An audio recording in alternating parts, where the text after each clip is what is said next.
오늘 그래서 제가 저장을 맡게 되는데 시간이 뭐 25분 정도밖에 없더라고요. 그래서 뭐 많은 것들 여쭤볼 수 없을 것 같은데 오늘 정말 제가 또 카이스트 교수기도 하고 또 로봇학교 회장이기도 하고 이제 킴에서 큰 프로젝트가 있고 이것이 되면 정말 우리나라가 탑3 안에 들지 않을까 하는 생각을 합니다. 그래서 먼저 저희가 이제 유 원장님께서 이제 오늘 되게 야심찬 계획을 발표해 주셨는데 아마 좀 이 참여자들 패널 토론자들의 좀 그 의견하고 그리고 좀 감상을 먼저 공통 질문으로 드리고 있습니다. 그래서 제 옆에 있는 댄스원 교수님부터 먼저 시작하고 Glenn, do you understand my question? So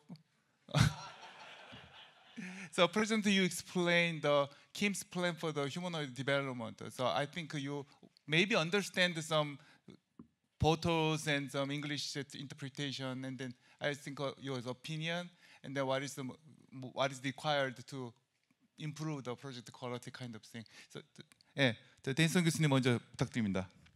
네, 발표 다 잘 들었습니다. 특히 이제 유 원장님께서 발표해 주신 우리나라 K 휴머노이드의 그 플랜에 대해서 들었는데 일단 굉장히 지금 고무돼 있습니다. 아주 막 고무적이고 엑사이트되고 사실 좀 늦었죠. 미국에서는 뭐 이미 저희 프라이빗 섹터 쪽에서 돈 많이 들여서 기업들 쪽, 스타트업 쪽에서 많이 하고 중국에서는 정부에서 돈을 엄청나게 투자해서 막 정말 수도 없이 많은 거. 사실 제일 처음에 중국에서 휴머노이드 컴퍼니 나왔을 때 제가 이렇게 막 기록하고 있었어요 데이터베이스. 근데 요즘은 뭐 2주에 한 번씩 나와갖고 I gave up. 그래서 더 이상 이제 트래킹 안 하고 있는데 조금 늦긴 늦었지만 굉장히 ambitious한 플랜이에요. 그리고 사실 일단 제일 마음에 드는 게 그 컨소시엄의 팀들이 정말 각 분야의 최고 국내 국외 최고의 팀을 꾸린 것 같아서 아주 대단합니다. 그런데 그거를 첫 번째 페이스 1 2년, 그다음에 페이스 2 3년, 5년 안에 그거를 다 한다는 건 굉장히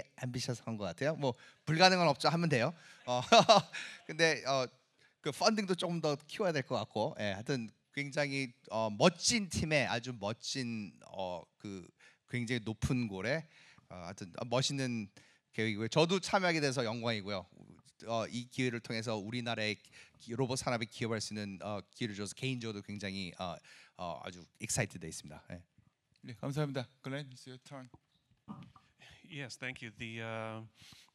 There's definitely a lot of interesting parts and good ambitions for being able to come up with the K humanoid. I mean, like overall, the plan makes a lot of sense.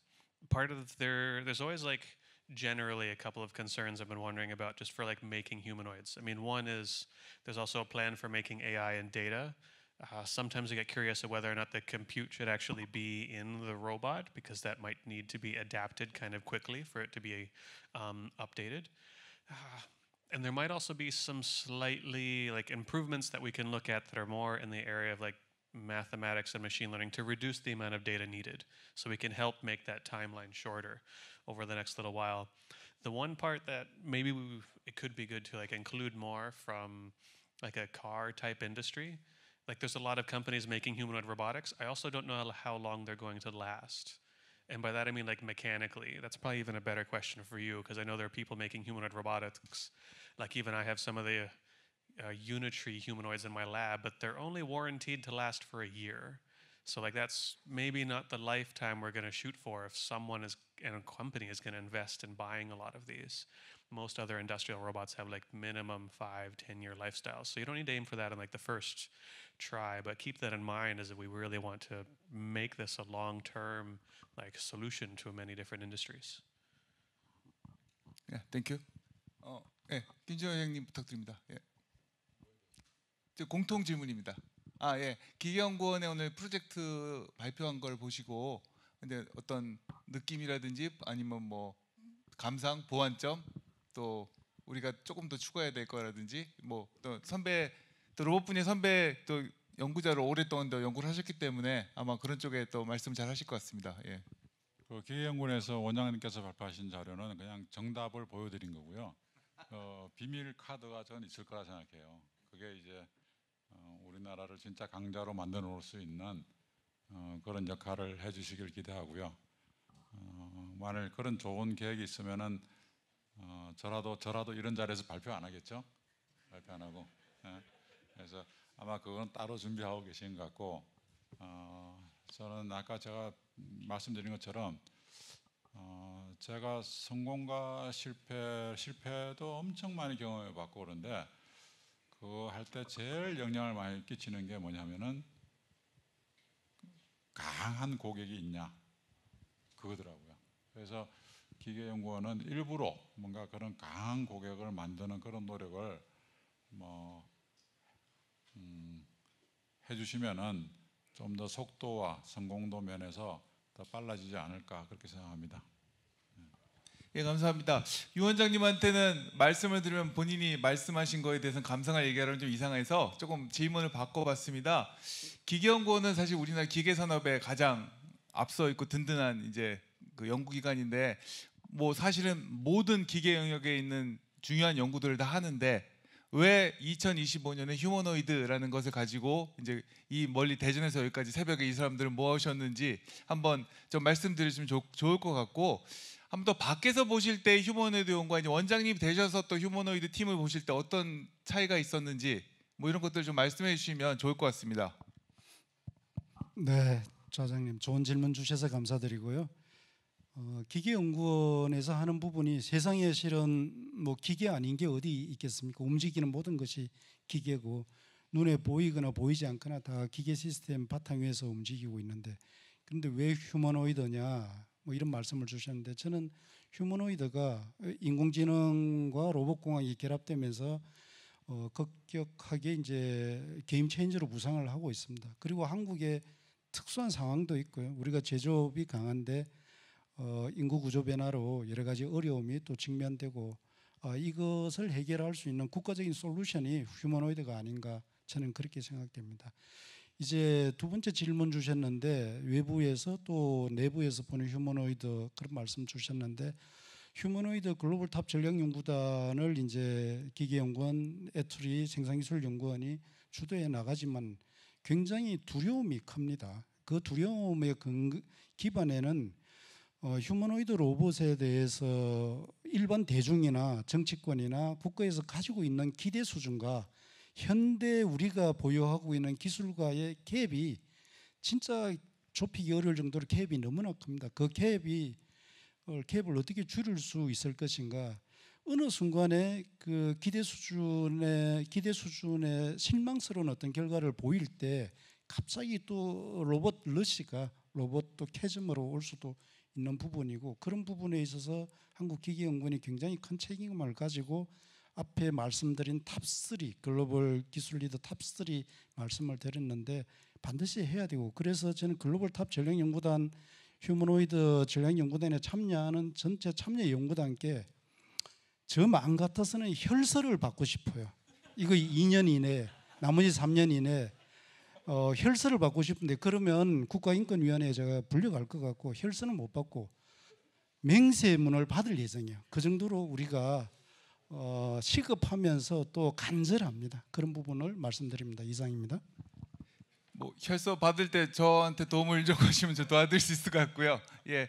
그래서 오늘 처음 이제 공통 질문에 해당하는 거고요. 두 번째는 이제 사실은 이제 다른 나라에서 어떻게 하고 있느냐를 좀 여쭤보고 싶습니다. 그래서 미국과 캐나다에 오셨으니까 특히 이제 미국은 이렇게 프라핏한 오가나이제이션에서 많이 개발하고 있는 것 같은데 대학이나 우리 내셔널 랩 같은 non profit 오가나이제이션에서 어떻게 그 휴머노이드를 개발하고 또 정부와 뭐 지원이 어떤지 요거 좀 말씀해 주시면 좋을 것 같습니다. 저희가 미국에 볼 때는 그냥 머니 게임만 있는 것 같아서 좀 연구자 입장으로 데니슨 교수님께 여쭤보고 싶습니다. 예.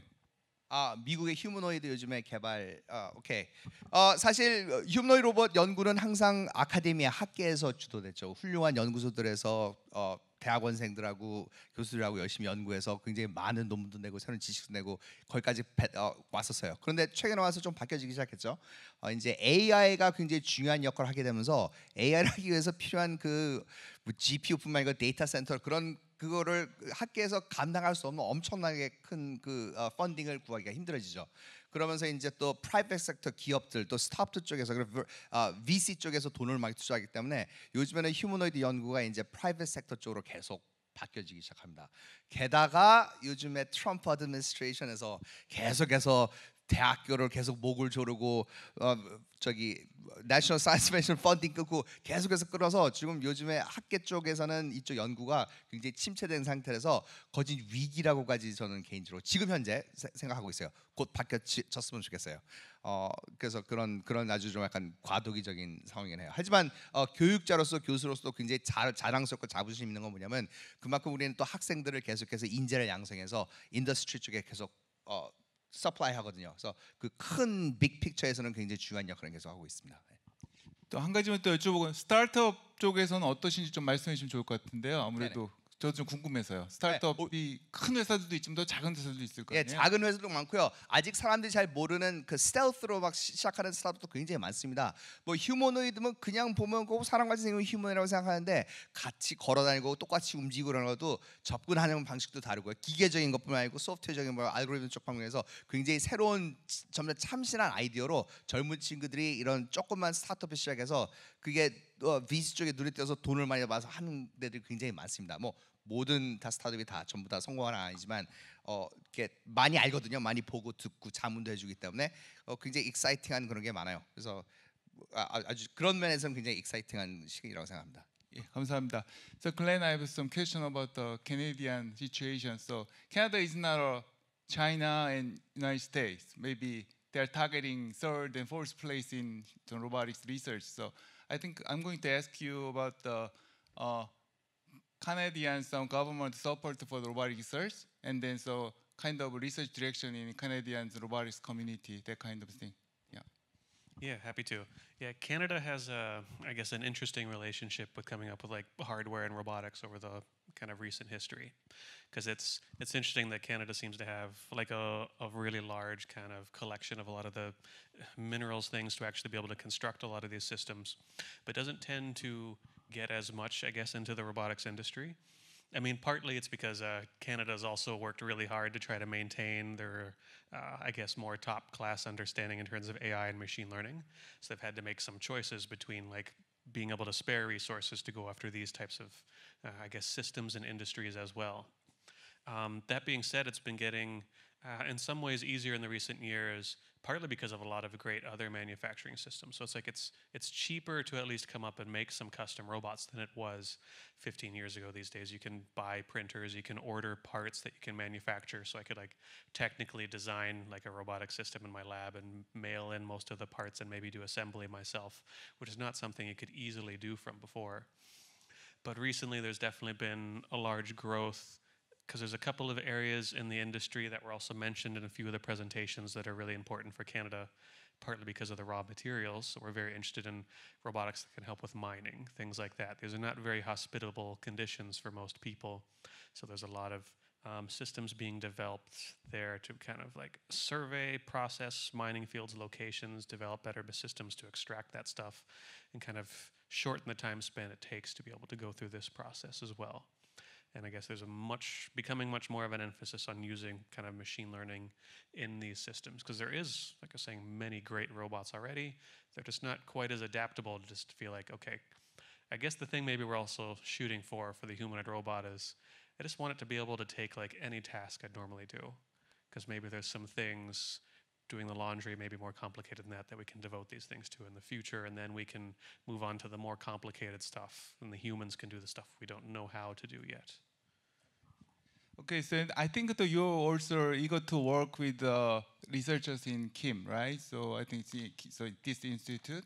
So what do you need to kind of collaborative work with the researchers in Korea and KIM, especially hardware related system researchers?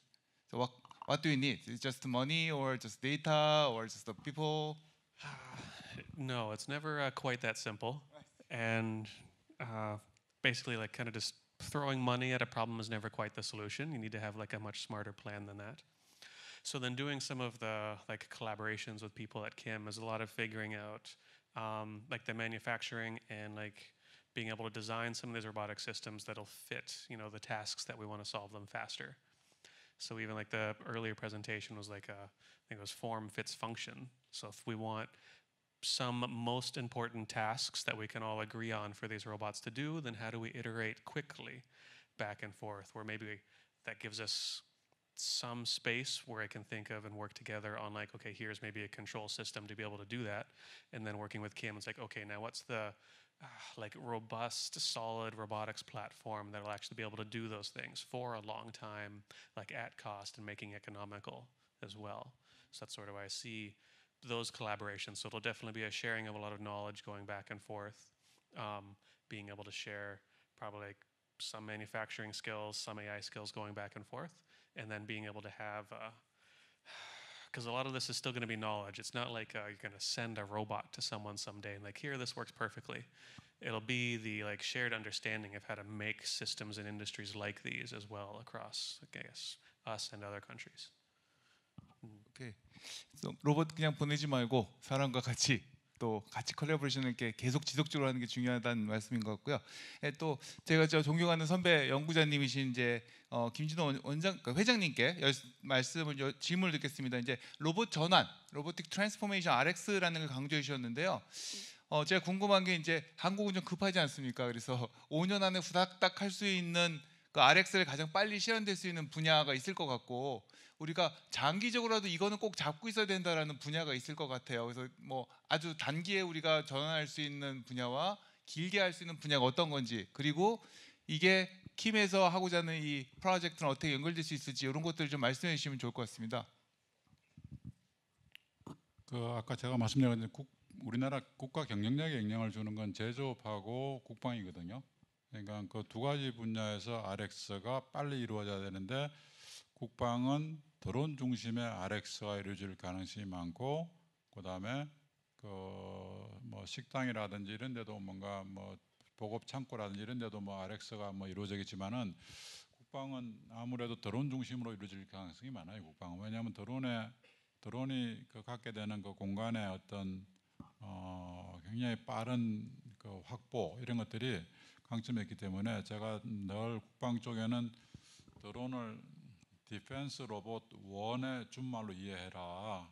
우리나라에서는 그렇게 제가 늘 이야기하고 그랬는데, 그래서 뭐 이번에 우크라이나 전장에 봐도 그렇지만은, 그래서 드론 중심의 그 RX가 될 것 같고요. 저희들은 뭐 드론도 로봇이라 보니까 그럴 것 같고, 그다음에 제조업 쪽에 빨리 RX가 이루어져야 되는데, 제조업이 대기업은 거의 다 이루어졌어요.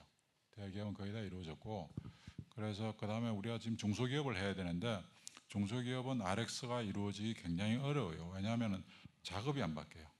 저한테 찾아와가지고 해달라 하는 분들이 있으면 제가 미안하게 그냥 시스템 인티그레이터 소개시켜주고 빠지는데, 그 작업 디자인을 새롭게 다 해야 돼요. 그래서 중소기업들은 그 도자기 만드는데도 제가 가서 컨설팅 해줬고, 그다음에 서킷 브레이커 만드는데도 가서 컨설팅 해줬고 그러는데, 이게 작업 바꾸는 게 거의 어렵거나 힘들어요. 그래서 중소기업에서 뭔가 좀 전략적으로 뭔가 되면 좋겠는데, 기존 산업이 그렇게 바뀌는 건 없기 때문에 그 사람들은 어떻게 그러면 좀 뭐 비슷하게 RX로 갈까, 그런 전략도 나와야 될 것 같고, 그다음에 새로운 산업들이 많아요. 그러니까 2차 전지는 뭐 10년 전에는 새로운 산업이었잖아요, 그죠? 그런 것처럼 새로운 산업들이 지금 많이 등장하고 있는데, 그게 이제 뭐 바이오 신약 쪽에도 그런 산업들이 되게 많고, 지금 이제는 뭐 합성 생물학에서 얘기하는 것도 이제 생물을 그냥 우리 원하는 대로, 인간이 원하는 대로 DNA나 프로틴을 만들어가는 그런 세상이 되고 있고, 그런데도 RX가 이루어질 거고, 그래서 제조업 쪽에 RX를 우리는 굉장히 중요하게 해야 되고, 그다음에 제조업을 위한 뭐 실험실이라든지 그런 쪽도 뭔가 RX가 필요하고, 그다음에 지금 그나마 좀 서비스 쪽에 RX가 될 만한 것들은 푸드텍 쪽이 좀 가능성이 있고요. 푸드텍이 굉장히 빠르게 전환되고 있어요. 푸드텍이 아까 그 익스펙테이션 피크를 지나서 이미 내려와 가지고 이미 이 밑에 가 있고, 그래서 뭐 다크 레스토랑 이런 것도 있고, 주방에 사람이 안 들어가게 하는 그런 RX를 지금 추가하고 있는 데들이 지금 나오고 있고, 그렇습니다. 그래서 뭐 모든 분야에서 아까 건설도 말씀드렸고 뭐 그런 거 있지만은 다 지금 모든 분야가 지금 로봇을 지금 적용하려고 하고 있기 때문에, 그게 로봇 기술로 우리가 접근하려고 하면은 좀 시간이 많이 걸리거든요. 그러니까 좀 RX로 접근하면은 빨리 좀 우리가 작업을 변경할 수 있으면은 로봇이 할 수 있는 작업으로 변경할 수 있으면 그게 빨리 될 것 같고 그게 우리나라 전략이 되기를 저는 기대하고 있고 휴머노이드는 지금 우리나라 크게 4개 집단에서 지금 하려고 준비하고 있거든요. 그래서 과기부 산하에 과기부와 함께하는 그 기계연구원, 그다음에 산업부와 함께하는 휴머노이드 연합, 그다음에 현대자동차가 이제 또 보스턴 다이내믹스하고 같이 하는 그룹이 있고, 그다음에 삼성전자도 최근에 휴머노이드 열심히 하겠다고 또 회장이 또 발표했고, 그래서 이 4개 그룹이 휴머노이드 관련돼서 이 4개 그룹이 서로 누가 빨리 만드냐 경쟁하는 것보다 누가 빨리 애플리케이션을 찾아내냐 이런 경쟁이 된다면은 우리나라가 빨리 좀 성장하는 데 도움이 될 것 같습니다. 예, 감사합니다. 오늘 또 제일 하시고 싶은 말이 이제 여기 모일 것 같은데 원장님께 말씀을 드리겠습니다. 우리가 휴머노이드 과제를 하면서 아까 잠깐 연구비 말씀도 하셨는데 정부와 국회 차원의 예산 정책적 뒷받침이 가장 시급한 부분이 어떤 건지 좀 정리를 말씀해 주면 좋을 것 같고요. 그리고 아까 저 개방형 데이터 팩토리고 오픈 생태계 말씀도 하셨는데 이걸 어떻게 이제 이 우리나라 리서치나 아니면 좀 뭐 외국으로 이제 공개하실지 이런 것도 잠깐 말씀해 주시면 좋을 것 같습니다. 예, 부탁드립니다. 네, 휴머노이드 부분 우리나라에서 진행되는 4가지 흐름을 조금 전에 김진호 회장님께서 말씀해 주셨는데 실은 휴머노이드의 흐름에서 그게 긍정적으로 작용할 수도 있고 부정적으로 작용할 수도 있는데 우리 국내의 경쟁이 굉장히 치열합니다. 우리가 후발주자이면서도 이게 이전에는 휴머노이드가 정말 산업적인 가치가 있을까? 이게 산업화될까 하는 관망하는 추세였다면 불과 뭐 몇 년 전에 이건 돈이 될 것 같아.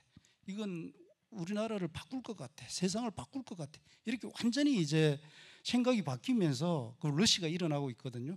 몇 년 전에 관망 자세에서 순식간에 변해서 이렇게 이제 러시가 일어나고 있는데 그러다 보니까 너무 경쟁이 치열하고 경쟁이 치열한 게 좋은 것도 있지만은 저는 우리가 후발국으로서 이 빨리 갭 클로징을 하기 위해서는 좀 원팀으로 움직여야 되는 것도 필요하다. 그래서 정부도 부처 간 경쟁을 좀 지향하고 또 우리 기업, 산, 학, 연, 관, 지자체까지 포함해서 가칭 국가 로봇 위원회를 설립해서 좀 서플라이 체인부터 원천 기술 또 애플리케이션까지 이렇게 좀 일괄적으로 다루는 좀 너무 정력을 낭비하지 않고 숏컷으로 갈 수 있는 이런 가칭 국가 로봇 전략위원회를 이제 좀 했으면 좋겠고 이제 그런 부분을 떠나서 또 개별 기관에서도 앞에 말씀드린 바와 같이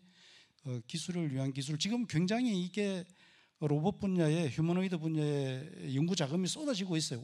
내년에는 아마 더 많이 쏟아질 건데 그냥 연구비 따먹기 속칭 그런 말씀 드려서 죄송합니다만은 그런 데서 벗어나서 전체적으로 어떤 그 로드맵을 가지고 움직였으면 이제 좋겠다. 연구비가 분산되지 않고 집중되어서 아까 저희들이 지금 글로벌탑 전략연구단이 가용할 수 있는 게 한 2천억 정도 되는데 실은 경쟁국이나 경쟁기관과 비교할 때 턱없이 부족한 최소한 조 단위는 넘어가야 되지 않겠어요? 우리가 데이터 팩토리 지금 25대로 휴머노이드로 운영하려고 하는데 최소한 데이터 팩토리에 300대의 휴머노이드는 투입이 되어야 데이터를 제대로 뽑아내고 또 데이터 공유하고 우리가 국제사회에도 기여할 수 있을 것으로 예상이 됩니다. 그래서 결정적인 부분에 선택과 좀 집중이 필요하지 않은가 하는 부분이 있고 데이터 부분은 공유하고 우리도 국제사회에 기여하는 이런 방향으로